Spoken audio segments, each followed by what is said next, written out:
أعوذ بالله من الشيطان الرجيم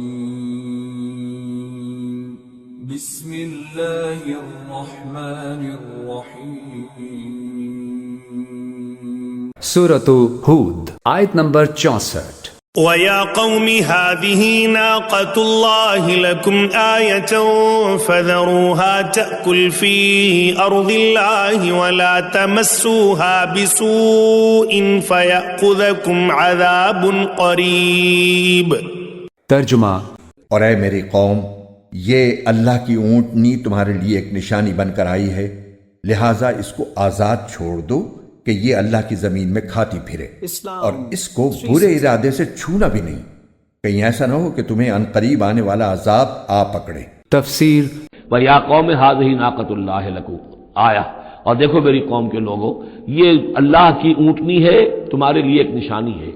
فَذَرُوهَا تَأْكُلْ فِي أَرْضِ اللَّهِ، اسے چھوڑے رکھو، یہ چرتی رہے اللہ کی زمین میں، جہاں سے چاہے کھائے۔ وَلَا تَمَسُّوهَا بِسُوءٍ، اور دیکھنا کسی برے ارادے سے اس کو ہاتھ نہ لگانا۔ فَيَأْخُذَكُمْ عَذَابٌ قَرِيبٌ، تو پھر تمہیں آ پکڑے گا وہ عذاب کہ جو اب دور نہیں ہے، قریب ہی ہے۔ آیت نمبر 65۔ فَعَقَرُوهَا فَقَالَ تَمَتَّعُوا فِي دَارِكُمْ 3 أَيَّامٍ ذَلِكَ وَعْدٌ غَيْرُ مَكْذُوبٍ۔ ترجمہ۔ پھر ہوا یہ کہ انہوں نے اس کو مار ڈالا، چنانچہ صالح نے کہا کہ تم اپنے گھروں میں 3 دن اور مزے کر لو، اس کے بعد عذاب آئے گا، اور یہ ایسا وعدہ ہے جسے کوئی جھوٹا نہیں کر سکتا۔ تفسیر۔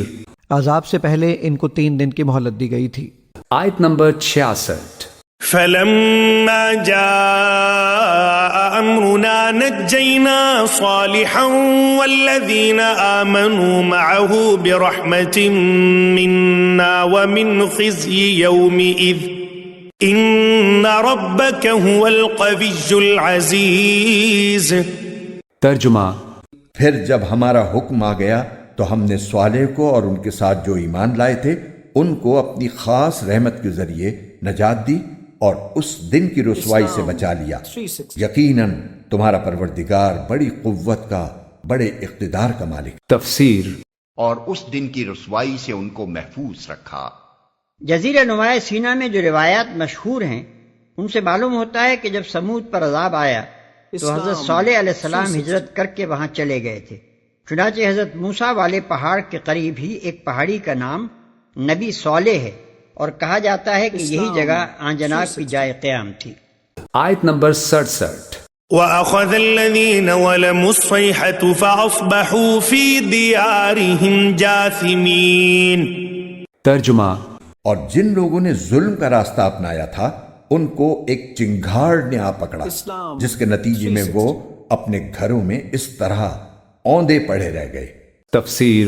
سمود بھی قوم عاد ہی کی نسل سے پیدا ہوئی تھی، اور ظاہر یہ ہے کہ حضرت ہود علیہ السلام اور ان کے مومن ساتھی جو عذاب سے بچ گئے تھے یہ ان کی اولاد تھی، اور سمود ان کے دادا کا نام تھا، اسی لیے ان کو عاد ثانیہ بھی کہا جاتا ہے۔ یہ قوم عرب اور شام کے درمیان اس علاقے میں آباد تھی جس کو اس وقت ہجر کہا جاتا تھا، اور آج کل اسے مدائن صالح کہتے ہیں، اور آج بھی ان کے گھروں اور محلات کے کھنڈر موجود ہیں۔ عرب مشرکین جب تجارتی سفر پر شام جاتے تو یہ کھنڈر ایک نشان عبرت کے طور پر ان کے راستے میں پڑتے تھے، اور قرآن کریم نے کئی مقامات پر انہیں اس کی طرف توجہ دلائی ہے۔ اس قوم میں بھی رفتہ رفتہ بت پرستی کی بیماری پیدا ہو گئی تھی، اور اس کے نتیجے میں بہت سی عملی خرابیاں پھیل گئی تھیں۔ حضرت صالح علیہ السلام اسی قوم کے ایک فرد تھے جن کو اللہ تعالیٰ نے ان کو راہ راست دکھانے کے لیے پیغمبر بنا کر بھیجا، لیکن یہاں بھی وہی صورت پیش آئی کہ قوم کی اکثریت نے ان کی بات نہیں مانی۔ حضرت صالح علیہ السلام نے جوانی سے بڑھاپے تک مسلسل ان کو تبلیغ جاری رکھی۔ آخرکار ان لوگوں نے یہ مطالبہ کیا کہ اگر آپ ہمارے سامنے کے پہاڑ سے کوئی اونٹنی نکال کر دکھا دیں گے تو ہم ایمان لے آئیں گے۔ حضرت صالح علیہ السلام نے دعا فرمائی اور اللہ تعالیٰ نے پہاڑ سے اونٹنی بھی نکال کر دکھا دی۔ اس پر کچھ لوگ تو ایمان لے آئے، مگر بڑے بڑے سردار اپنے عہد سے پھر گئے، اور نہ صرف یہ کہ اپنی ضد پر اڑے رہے بلکہ جو دوسرے لوگ ایمان لانے کا ارادہ کر رہے تھے انہیں بھی روک دیا۔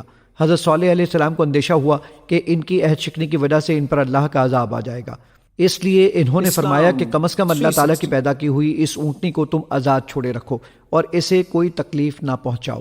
اور اونٹنی کو چونکہ پورے کنویں کا پانی درکار ہوتا تھا اس لیے اس کی باری مقرر کر دی کہ ایک دن اونٹنی کنویں کا پانی پیے گی اور دوسرے دن آبادی کے لوگ پی لیں گے، لیکن ہوا یہ کہ قوم کے کچھ لوگوں نے اونٹنی کو مار ڈالنے کا ارادہ کیا اور آخرکار ایک شخص جس کا نام قزار تھا اس کو قتل کر ڈالا۔ اس موقع پر حضرت صالح علیہ السلام نے انہیں متنبہ کیا کہ اب ان کی زندگی کے صرف 3 دن باقی رہ گئے ہیں، جس کے بعد وہ عذاب سے ہلاک کر دیے جائیں گے۔ بعض روایات میں ہے کہ انہوں نے یہ بھی بتا دیا تھا کہ ان 3 دنوں میں سے ہر دن ان کے چہروں کا رنگ بدل جائے گا، یعنی پہلے دن رنگ پیلا، دوسرے دن سرخ اور تیسرے دن کالا ہو جائے گا۔ اس کے باوجود اس ضدی قوم نے توبہ اور استغفار کرنے کے بجائے خود حضرت صالح علیہ السلام کو قتل کرنے کا منصوبہ بنایا، جس کا ذکر قرآن کریم نے سورہ نمل میں فرمایا ہے، لیکن اللہ تعالیٰ نے انہیں راستے ہی میں ہلاک کر دیا اور ان کا منصوبہ دھرا رہ گیا۔ آخرکار 3 دن اسی طرح گزرے جیسے حضرت صالح علیہ السلام نے فرمایا تھا۔ اسی حالت میں شدید زلزلہ آیا اور آسمان سے ایک ہیبت ناک چیخ کی آواز نے ان سب کو ہلاک کر ڈالا۔ آیت نمبر 68۔ كأن لم يغنوا فيها ألا إن ثمود كفروا ربهم ألا بعدا لثمود۔ ترجمہ، جیسے کبھی وہاں بسے ہی نہ تھے، یاد رکھو کہ سمود نے اپنے رب کے ساتھ کفر کا معاملہ کیا تھا، یاد رکھو کہ بربادی سمود ہی کی ہوئی۔ تفسیر، کالم یغنو فیہا، ایسے ہو گئے جیسے کبھی یہاں آباد تھے ہی نہیں، کبھی یہاں کوئی رہتا تھا ہی نہیں۔ الا ان سمود کفروا ربہم، آگاہ ہو جاؤ سمود نے اپنے رب کا کفر کیا۔ الا بعدا لسمود، آگاہ ہو جاؤ پھٹکار ہے سمود پر۔ آیت نمبر 69۔ وَلَقَدْ جَاءَتْ رُسُلُنَا إِبْرَاهِيمَ بِالْبُشْرَى قَالُوا سَلَامًا قَالَ سَلَامٌ فَمَا لَبِثَ أَن جَاءَ بِعِجْلٍ حَنِيذٍ۔ ترجمہ، اور ہمارے فرشتے انسانی شکل میں ابراہیم کے پاس بیٹا پیدا ہونے کی خوشخبری لے کر آئے۔ انہوں نے سلام کہا، ابراہیم نے بھی سلام کہا۔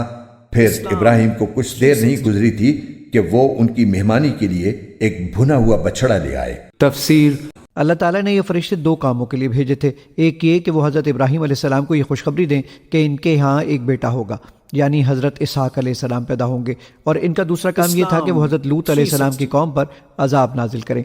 چنانچہ حضرت ابراہیم علیہ السلام کو خوشخبری دینے کے بعد وہ حضرت لوط علیہ السلام کی بستیوں کی طرف جانے والے تھے۔ آیت نمبر 70۔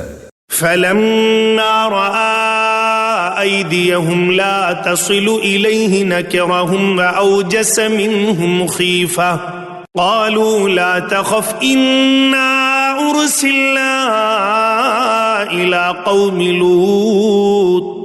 ترجمہ، مگر جب دیکھا کہ ان کے ہاتھ اس بچڑے کی طرف نہیں بڑھ رہے تو وہ ان سے کھٹک گئے اور ان کی طرف سے دل میں خوف محسوس کیا۔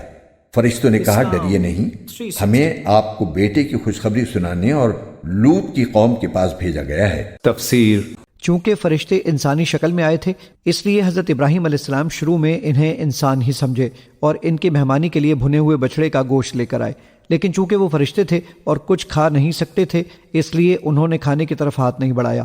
اس زمانے میں رسم یہ تھی کہ اگر کوئی شخص میزبان کے ہاں کھانا پیش ہونے کے بعد نہ کھائے تو یہ اس بات کی علامت سمجھی جاتی تھی کہ وہ کوئی دشمن ہے جو کسی بری نیت سے آیا ہے۔ اس لیے حضرت ابراہیم علیہ السلام نے خوف محسوس کیا۔ اس موقع پر فرشتوں نے واضح کر دیا کہ وہ فرشتے ہیں اور ان 2 کاموں کے لیے بھیجے گئے ہیں۔ آیت نمبر 71۔ وامرأته قائمة فضحكت فبشرناها بإسحاق ومن وراء إسحاق يعقوب۔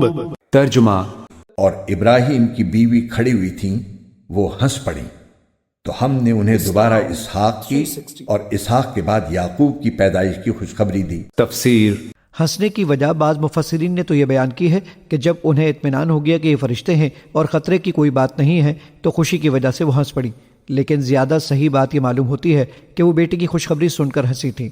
سورہ ہجر آیت نمبر 53 اور سورہ زاریات آیت نمبر 29-30 میں بیان فرمایا گیا ہے کہ فرشتوں نے بیٹے کی خوشخبری پہلے دے دی تھی اور حضرت لوط علیہ السلام کی قوم پر عذاب نازل کرنے کا ذکر بعد میں کیا تھا۔